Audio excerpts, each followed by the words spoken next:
বিশ্বনবী সাল্লাল্লাহু আলাইহি ওয়াসাল্লামের এক সাহাবী ছিল, যেই সাহাবীর নাম হলো হযরত মুসআব রাদিয়াল্লাহু তাআলা আনহু। কি নাম?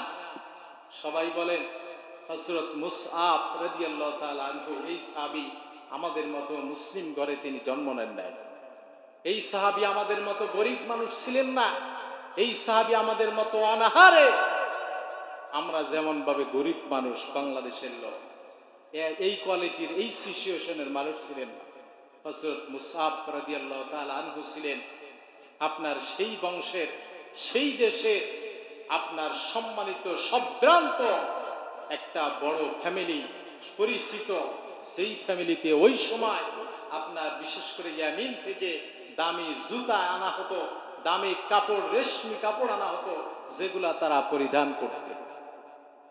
এই হযরত মুসআব রাদিয়াল্লাহু তাআলা আনহু, এই সাহাবী ইয়ামিন থেকে আনা হাজার হাজার কোটি টাকার এই বিশেষ করে ইয়ামিন থেকে আনা জুতা পরিধান করতেন। তিনি রেশমি কাপড়ের পোশাক পরিধান করতেন। এক মায়ের এক বাপের এক সন্তান ছিলেন তিনি, সম্পদের অভাব ছিল না।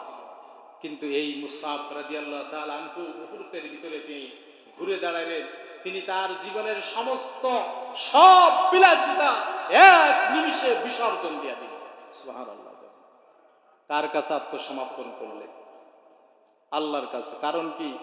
এই জমিন আপনার শেষ নয়, এই দুনিয়া আপনার শেষ নয়। এখানে যে আপনার সব বিলাসিতা করে যাবেন, পরকালে কি নিয়ে যাবেন আপনি বলেন? আপনার নাম করা পোশাক, নাম করা মোবাইল ফোনটা আপনি যখন মারা যাবেন আপনার সাথে দিয়া দিবে নাকি?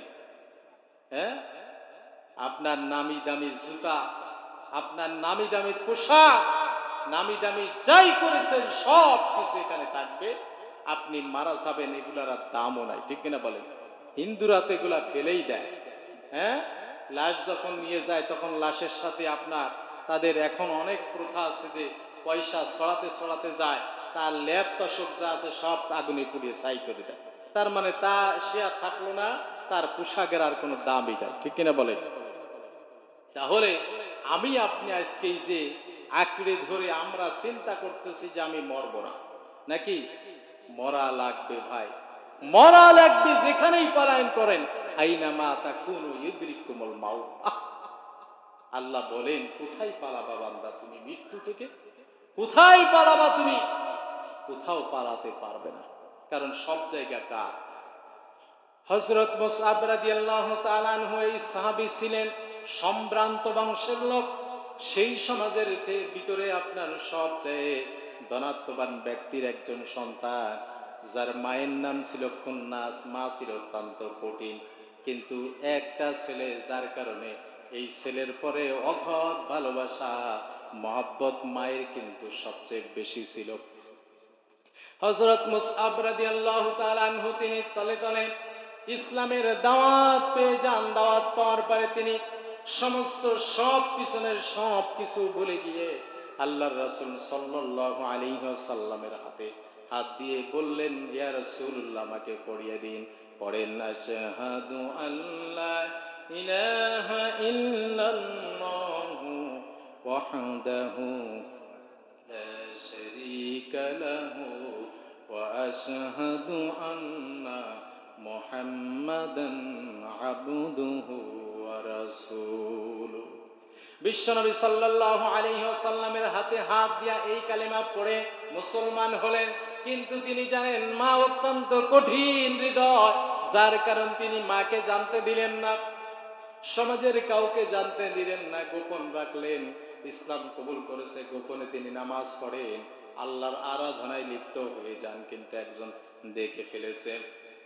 দেখে ফেলার পরে তার মায়ের কাছে যেয়ে বললেন, তোমার ছেলে কিন্তু পাগল হয়ে গেছে, তোমার ছেলেকে মোহাম্মদ জাদু করেছে, তোমার ছেলে মোহাম্মদের পামে পড়ে মোহাম্মদের অনুসরণ করে নিজের ধর্ম মূর্তি সবকিছুর মুখে লাথি মেরে সে কিন্তু ইসলাম ধর্ম কবুল করেছে। মায়ের যখন এই কথা মাকে মেসেজ করলেন, মা তখন তেলে বেগুনে জ্বলে গেল। মা তখন ছেলেকে নিয়ে আসলেন, ধরে অ্যারেস্ট করলেন, অ্যারেস্ট করে জেলখানার ভিতরে আবদ্ধ করে মা তখন ছেলেকে বলেছে, খাবার দেব না, তোমাকে ভালো কোনো কিছুই দেব না, সম্পদ থেকে বঞ্চিত করব, খাবার থেকে বঞ্চিত করব, পোশাক থেকে বঞ্চিত করব, সব থেকে বঞ্চিত করে দেব মুহাম্মাদের পিছু ছাড়া বন্ধ না করলে। মুসআব রাদিয়াল্লাহু তাআলা আনহু বললেন, আমি খাবার চাই না, পোশাক চাই না, আমি এমনকি কোনো সম্পদ চাই না, আমি চাই জান্নাত। বিশ্ব নবী সাল্লাল্লাহু আলাইহি ওয়াসাল্লামের অনুসরণ করে আমি জান্নাতে যেতে চাই। হযরত মুসআব রাদিয়াল্লাহু